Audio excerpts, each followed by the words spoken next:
Young and the Restless fans, welcome back to the channel and happy Monday. Hopefully you're having a magnificent one. We got a little bit of mania in Genoa City, and yeah, you guys, buckle up because today's episode was a roller coaster of drama, pettiness, and some truly questionable life choices.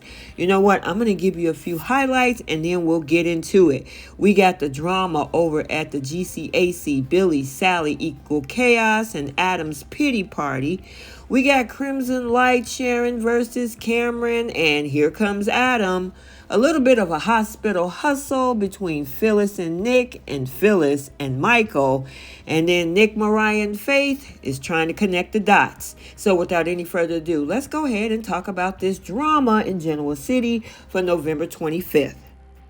So let's start out with some GCAC drama. Billy plus Sally equal chaos, and Adam and his pity party. So at the GCAC, Billy and Sally are putting on a public display of something, giggling, making out, and generally acting like teenagers at the prom, except the chaperones are Adam and Victor, both watching like hawks. Now, Adam, with his usual flair for the dramatic, immediately assumes Billy is using Sally for revenge. Cue the world's smallest violin.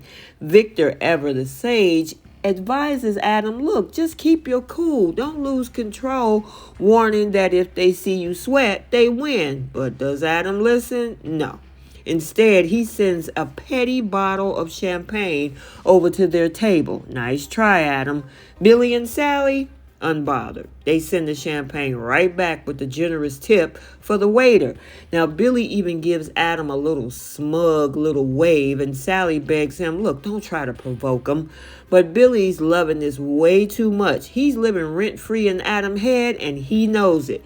Meanwhile, Adam is still spiraling. He's ranting about Billy's incompetence and wishes for one punch. Victor delivers a cold dose of reality by saying, Billy is a loser, just let it go. But Adam, yeah, he's not over it, and we all know it. Victor then takes his turn at the table, giving Billy and Sally a warning. Billy responds with a toast to taking Victor down, and Sally, she's mortified. Billy, oh yeah, he's smug as ever. So now we have Crimson Lights, where we got Sharon versus Cameron. Now, Sharon's busy filling sugar containers, as one does when life's a mess, when Esther notices that she's frazzled.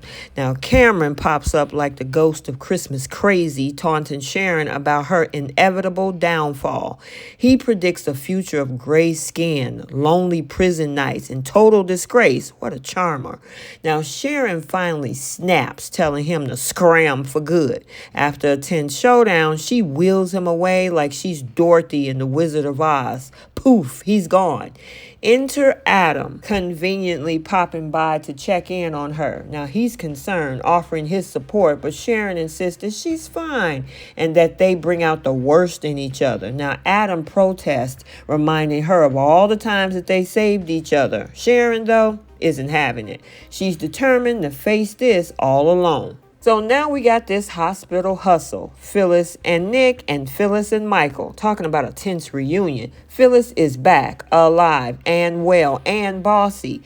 Nick checks in, and she thanks him for saving her life, though she's quick to remind him that it wasn't all sunshine and rainbows. But let's talk about what's really on her mind, Sharon. Now, Phyllis spills the tea about the text Sharon sent, but she's convinced that this was part of a nefarious plot. Now, Nick, he tried to play devil's advocate, but before he can commit to a side, Michael Baldwin shows up. Michael's defending Sharon, and Phyllis is not okay with it. She accuses him of betraying their friendship and defends her crazy like a fox theory about Sharon. Now, Michael, ever the lawyer, insists, look, I'm just doing my job.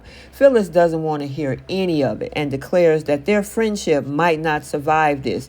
Really, Phyllis, when you set up Diane to rot in prison because she was accused of your murder, yeah, make that make sense. And so I guess everybody that he defends that you don't like is going to break your friendship. You don't like Victor, but he works for the man. You gonna break up with that? I don't think so. Anyway, later, Phyllis flashes back to the crash, shouting, "No," like a bad movie cliche.